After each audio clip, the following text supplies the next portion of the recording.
So there he is.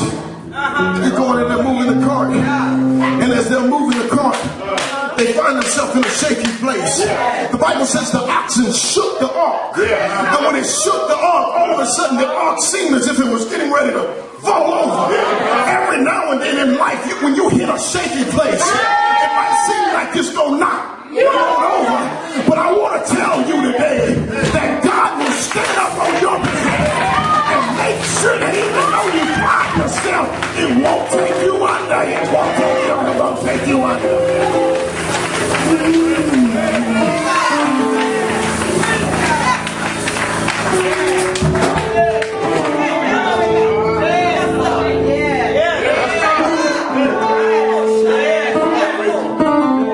You still here?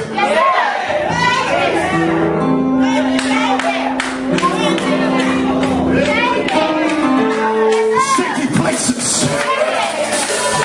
God allows them to get you to the next place.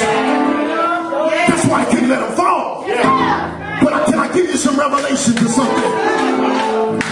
At first it challenged me because I said, God, the man Uzzah who was trying to reach to save the ark from falling. The Bible says that God struck him dead right where he stood. I said, Lord, he was attempting to do something good.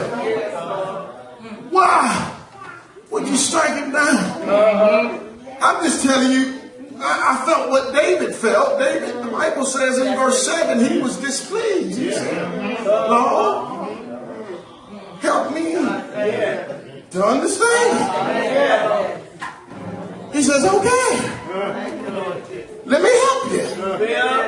If you'll go back to Numbers, you will find where I gave specific instructions. I said that the Kohath, or the tribe of Korah, the only thing that they were supposed to do is carry the ark.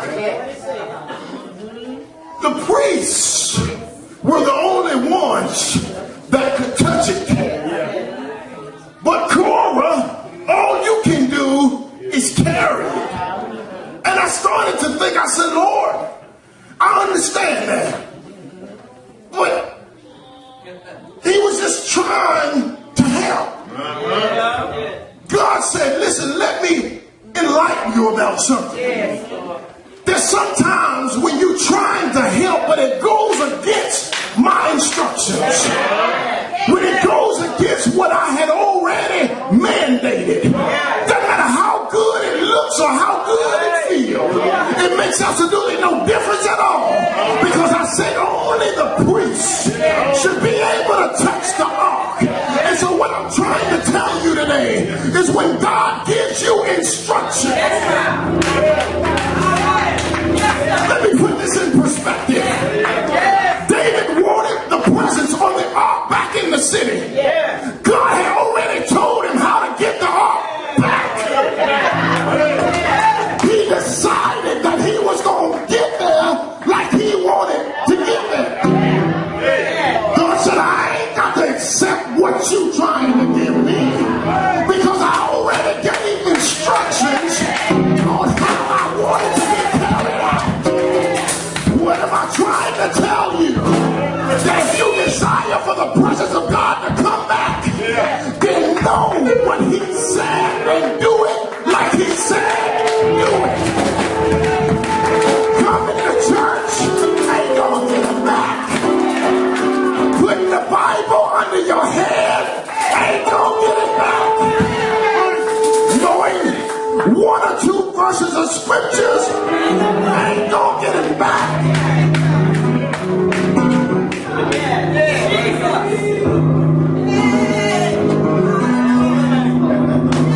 So many people trying to bring me back, but they're trying to bring me back based on good intentions. And the more they have good intentions, the more they're reaching out trying to do things that I hadn't instructed them to do in order to get to where they need to get. The Bible says now the striking down of Uzzah, the Bible says that he died instantly.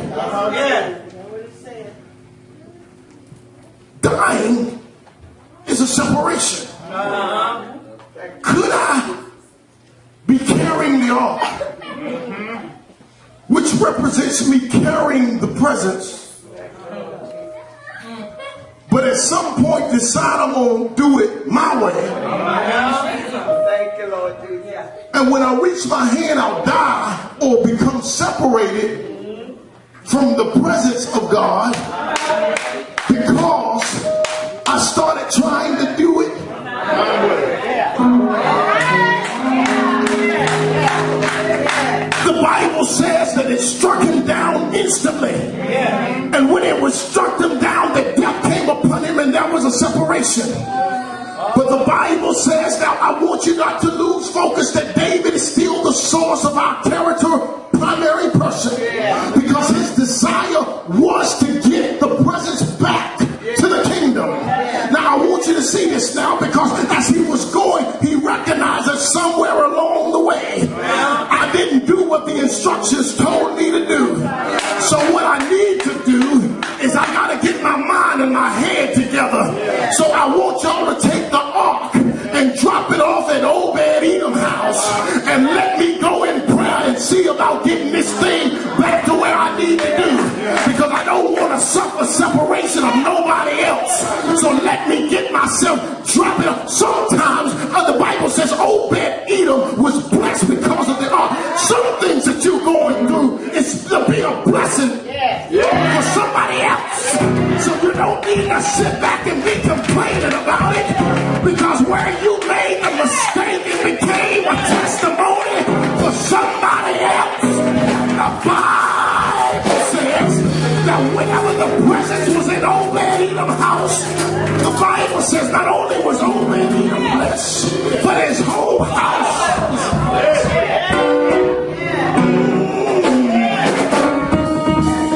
Good God Almighty, there's something that you're going through right now, and it's seeking you like, Lord, why me? But I want to tell you right now, when you signed up and said, use me, Lord, he says, I'm going to put you on display, because that Obed-Edom house has got to be able to see through you and see my glory represented.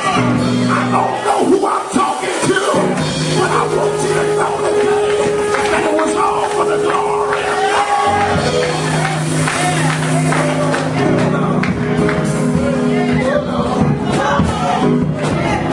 I'm almost done, but I want you to see this, because there he is, Obed-Edom's house being blessed. Now while Obed-Edom's house is being blessed, David is still trying to find instructions from God so he can get it right. Because see, what happens too often is whenever we find ourselves sliding off a little bit, instead of us coming back to God the way we need to, we'll stay out there in what we're in. But David said, no, I understand I might have got off track here, and it displeased me because it killed Uzzah, or my life was an example that causes someone else to be separated. But God, if you just allow me and show me how to get it right. Took the ark over to Obed-Edom. Now I want you to see this, because everything in Obed-Edom's house was blessed because of the ark being there. There are some things, and I hear the voice of the Lord, there's some things that you're going through right now. It's not even about you, baby. It's not even about you. God is going to bless someone else's house as a result of your willingness to endure what you're going through. You can't give nobody else a testimony until you done had a little test in your life.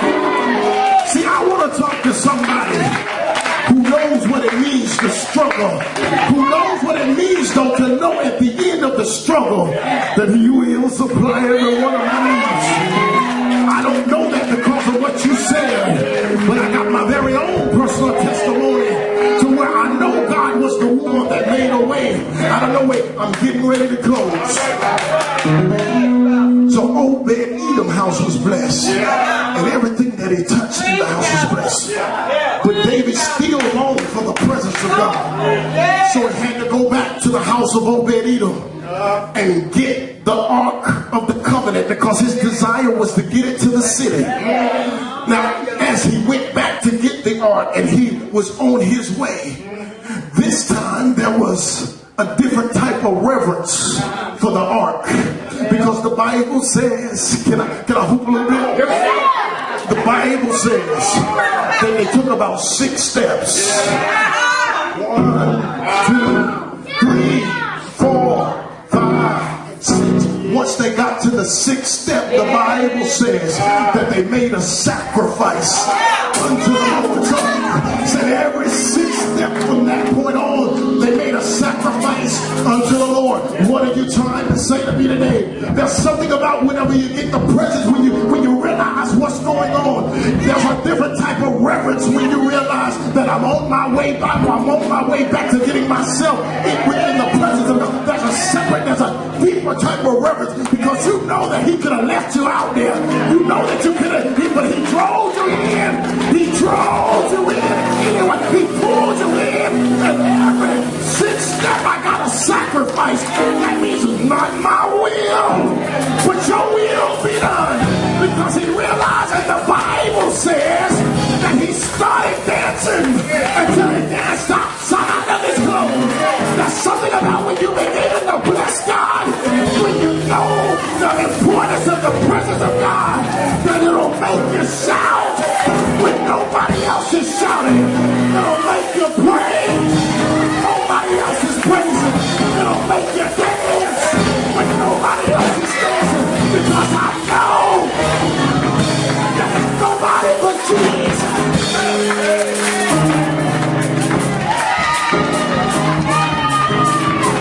Hallelujah. Praise you, Jesus. There's something about it when you know that the ark wasn't there. Let me say this and then I'm going to my seat.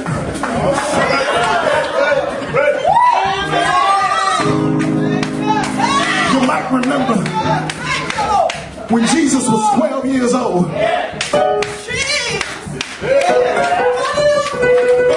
And the Bible says that they went to the temple to praise. And when they got to the temple, they did that sacrificial thing. And then when they were on the way leaving, the Bible says they looked around for Jesus. And Mary said, "Where Jesus?" But Jesus was back at the temple. I want you to catch this. Because it was one day's journey. They were one day's journey from where they left Jesus. But the Bible says it took them 3 days in order to find where Jesus was. What am I trying to tell you? It's a whole lot easier to get off track. But it took them 3 days to find the one that they lost. What I'm trying to tell you today, that if you know that it was nobody but Jesus, and